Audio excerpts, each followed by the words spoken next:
Hello, good day. My name is Christian Del Peña from Base HM4A. So, today I will discuss about the Chapter 3, which is the topic Theory of Management in Business and Industry. So, what is management? So, the meaning of management is etymologically derived from various language. Essentially means the efficient handling, direction, guidance, and leadership of resources or activities. So, attributes of the term management. In the same way that the word organization may be defined to mean either a group of individuals or factors, and their relationship or to the process itself in the term of management can also assume various shades of meaning.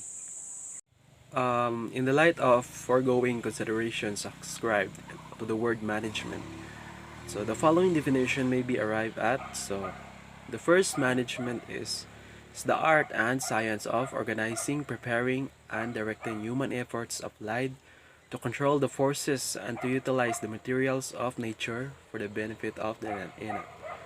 So the second management is the development of people and not to the direction of things.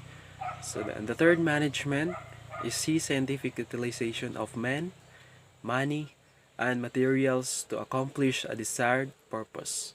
And the fourth management is simply stated and defined as the getting of things through the efforts of the other people.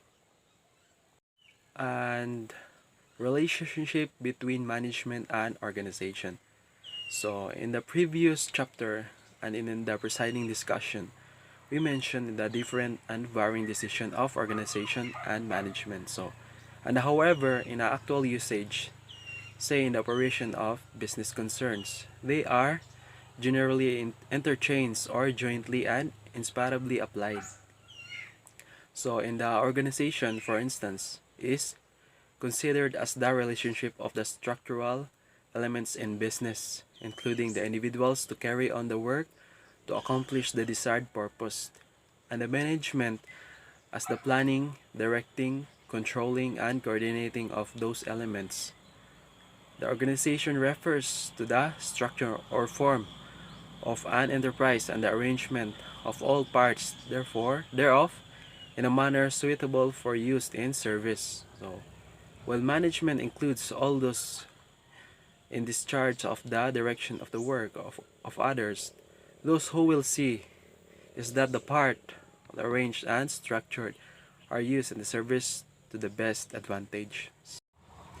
The structural factors, better remembered as the 5 M's, are men, materials, machine, method, and lastly the money. So these are utilized by management or coordinated, directed, and controlled in order to get work performed or accomplished.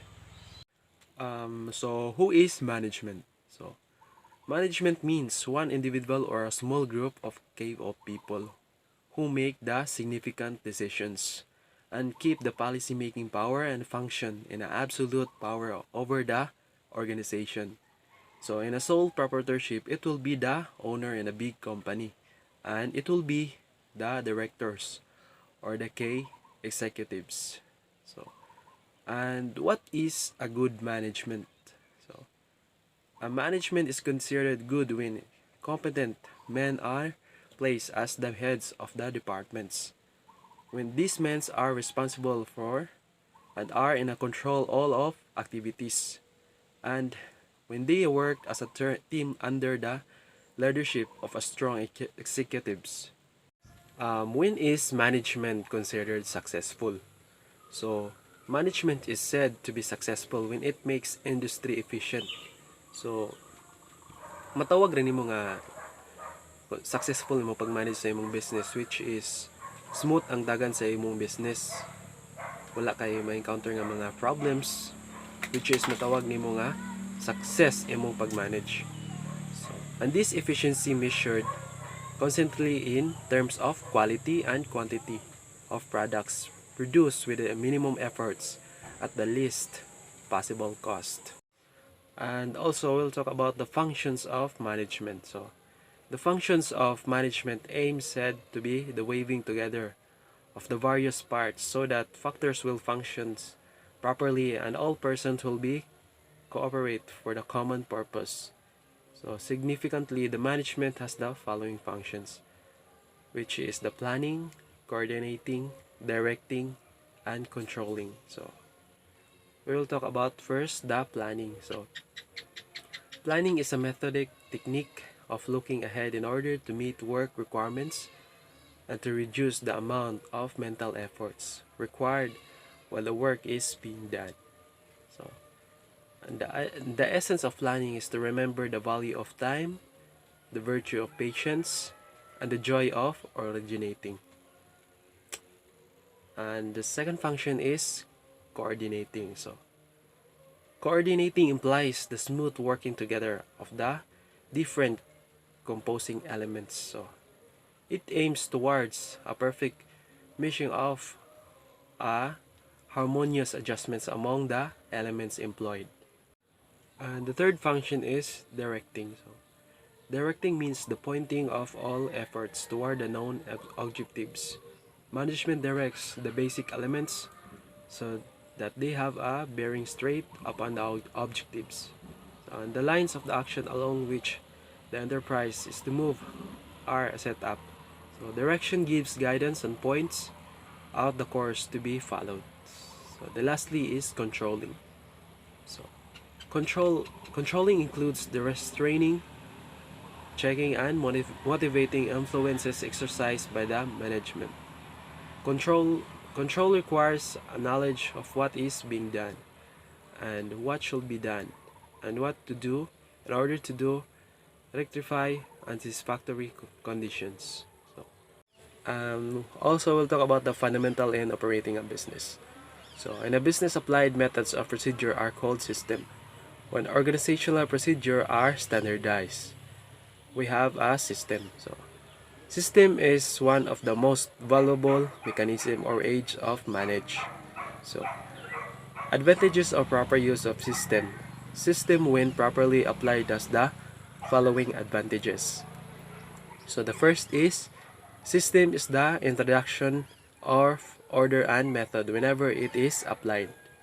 So such as advantage is apparent in any office considering the chaos that would reign if there were no system of filing, correspondence, records, and other data, and instead everything were allowed to lie around any place or in one it put over the other and it comes. The second is everyday work becomes routine throughout a system. So routine work flows along regular channels and can be handled by as experienced workers as the planning required for its performance has been done for them. So, and of course there is the danger of routine becomes institutionalized and for constructive exchange to effected by only after extreme efforts. Nevertheless, system properly used has his advantage. And also, system permits those in authority to devote their time and effort to more important work, such as planning, attending to major problems, searching for new markets and products. And also, system aids in the control and reduction of cost. So, a system based upon the certain purpose and comprehensive plan of action doubt and promote certainly those through cost can be known and controlled. As a system promotes smooth running, there are therefore many unnecessary costs can be eliminated. And that's all of this chapter.